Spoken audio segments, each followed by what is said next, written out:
नमस्ते, मैं अभिनय आकाश और आप देख रहे हैं प्रभा साक्षी का special show most reliable information यानी एमआरआई। भारत और पाकिस्तान, इजराइल और फिलिस्तीन, थाईलैंड, कंबोडिया, इस फहरिस्त में और भी कई नाम हो सकते हैं जिसे रुकवाने का क्रेडिट लेने के लिए अमेरिका के राष्ट्रपति डोनाल्ड ट्रंप बेचैन नजर आ रहे हैं। लेकिन इनसे रूस और यूक्रेन का वार नहीं खत्म हो पा रहा है।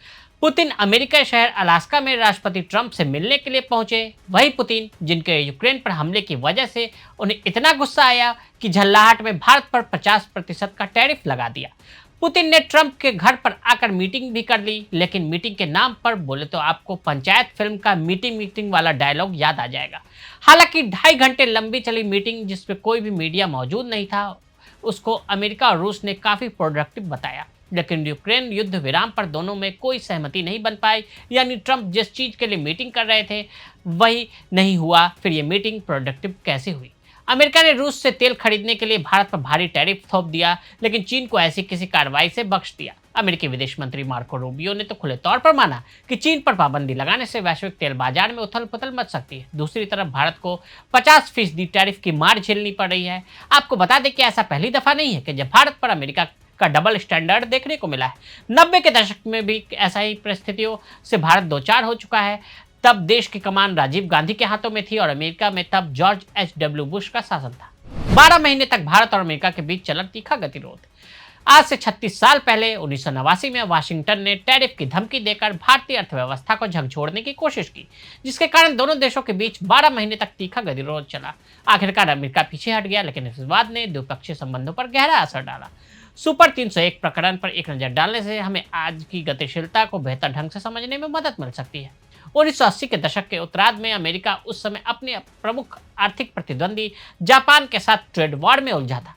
वाशिंगटन ने इस युद्ध के लिए कूटनीति और आर्थिक हथियारों का एक भंडार विकसित किया, जिसमें सुपर 301 भी शामिल था, जो 1988 के उन्नत एक कानूनी तंत्र था। इसने अमेरिकी राष्ट्रपति को अनुचित व्यापार प्रथाओं वाले देशों की पहचान करने और उन्हें प्रतिशोधात्मक शुल्क लगाकर दंडित करने का अधिकार दिया हुआ था। एक बार जब यह कानून लागू हो गया तो राष्ट्रपति जॉर्ज H.W. बुश ने इसे जापान तक सीमित नहीं रखा।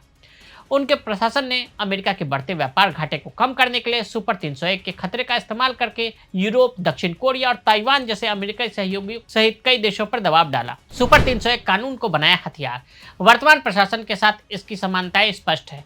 अपने पहले कार्यकाल में ट्रंप ने चीन से लड़ने के लिए टैरिफ का इस्तेमाल किया था। अब वे इसका इस्तेमाल दोस्तों और दुश्मनों दोनों पर समान रूप से कर रहे हैं। एक बार जब वाशिंगटन किसी देश पर दबाव बनाने के लिए कोई नीतिगत उपकरण विकसित कर लेता है तो उस उपकरण का अंधाधुंध और कभी कभी बिना सोचे समझे इस्तेमाल करना बहुत ही लुभावना हो जाता है। यह अमेरिकी आधिपत्य का एक महत्वपूर्ण पहलू है, चाहे व्हाइट हाउस में कोई भी बैठे। वाशिंगटन के साथ जल्दबाजी में समझौते करने या स्वेच्छा से अपने निर्यात को प्रतिबंधित करके सुपर 301 से बचने की कोशिश उस दौर में देखने को मिली थी। जून 1989 में बुश प्रशासन ने घोषणा की थी कि वह 3 देशों जापान, ब्राजील और भारत को टारगेट करेगा।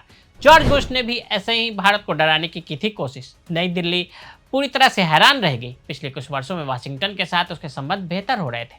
अमेरिका के साथ उसका व्यापार अधिशेष अपेक्षाकृत नग्न था। वाशिंगटन की 2 मुख्य मांगे थी। भारत अमेरिकी निवेश और विदेशी बीमा कंपनियों को अनुमति दे, मनमानी लग रही थी ये, जबकि जापान और ब्राजील के विपरीत भारत ने अमेरिका के साथ बातचीत करने तक से इनकार कर दिया था। तत्कालीन प्रधानमंत्री राजीव गांधी ने कहा था कि वो अमेरिका को देश चलाने का तरीका तय नहीं करने देंगे।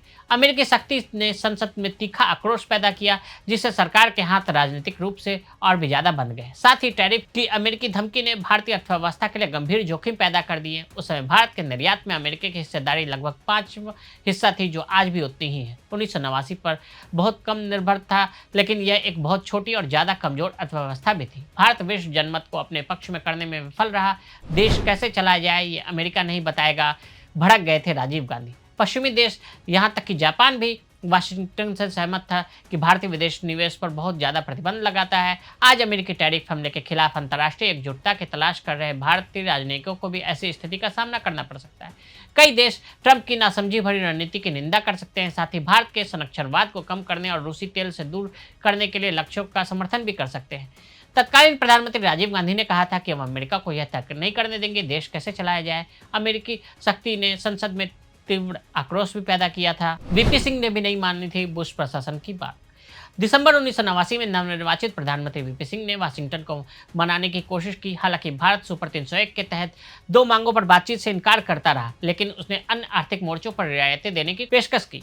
अमेरिकी भारत की पेशकश से संतुष्ट नहीं थे। अप्रैल 1990 में जापान और ब्राजील को सुपर 301 सूची से हटा दिया गया, जिससे भारत एकमात्र लक्ष्य बन गया था। वाशिंगटन ने नई दिल्ली को 2 महीने का अल्टीमेटम दिया। अमेरिकी धौंस की भारतीय मीडिया और राजनेताओं ने कड़ी निंदा की। अंततः टकराव कभी नहीं हुआ। अल्टीमेटम की समय सीमा समाप्त होने पर बुश प्रशासन ने तय किया कि अपनी धमकियों पर अमल करना उचित नहीं है। उसने घोषणा की कि भारत एक अनुचित व्यापारी तो है, लेकिन जवाबी कार्रवाई करना अमेरिका के हित में नहीं। भारत के खिलाफ सुपर 301 प्रक्रिया बंद कर दी गई। सावधानी के पीछे छिपी भारत की समझदारी। बुश प्रशासन बिना किसी खास नुकसान के पीछे हट गया, क्योंकि वाशिंगटन का व्यापार अभियान वैश्विक था और भारत उसका एक छोटा सा हिस्सा मात्र था। आज भी यही सच है। हालांकि टैरिफ नई दिल्ली के लिए एक बड़ा मुद्दा है, लेकिन यह उन दर्जनों लड़ाइयों में से एक है जो ट्रंप की कई मोर्चों पर लड़ रहे हैं। कुछ आर्थिक और भू राजनीतिक हितों के समन्वय से भारत अमेरिका संबंध तेजी से पटरी पर लौटे। हालांकि सुपर 301 प्रकरण ने भारत के मुंह में कड़वाहट छोड़ रखी है। यह एक तो याद दिलाता है कि अमेरिकी शक्ति अप्रत्याशित रूप से मनमौजी और दबंग हो सकती है। पिछले कुछ वर्षों में कई टिप्पणीकारों ने इस बात पर हैरानी जताई कि बीजिंग के साथ लगातार टकराव के बावजूद नई दिल्ली वाशिंगटन के करीब जाने से क्यों कतराती है। उसकी ये चुप्पी आंशिक रूप से उस डर को उजागर करती है कि अमेरिका पर बढ़ते निर्भरता उसे वाशिंगटन की अस्थिर मनमानी के प्रति और अधिक संवेदनशील बना देगी, जो समय समय पर प्रकट होती भी रहती है। ट्रंप के टैरिफ हमले ने एक बार फिर भारत की सावधानी के पीछे छिपी समझदारी को दर्शाया है। तो आज हमने आपको राजीव गांधी के जॉर्ज बुश को दिए गए जवाब के बारे में बताया। आज के लिए इजाजत, और ऐसी रिपोर्ट्स को देखने के लिए देखते रहें प्रभा साक्षी। अगर आप भी लेना चाहते हैं देश दुनिया की तमाम जानकारी, तो आज ही सब्सक्राइब करें हमारे चैनल को। साथ ही नीचे दिए बेल आइकन को जरूर दबाएं ताकि हर अपडेट आप तक पहुंच सके।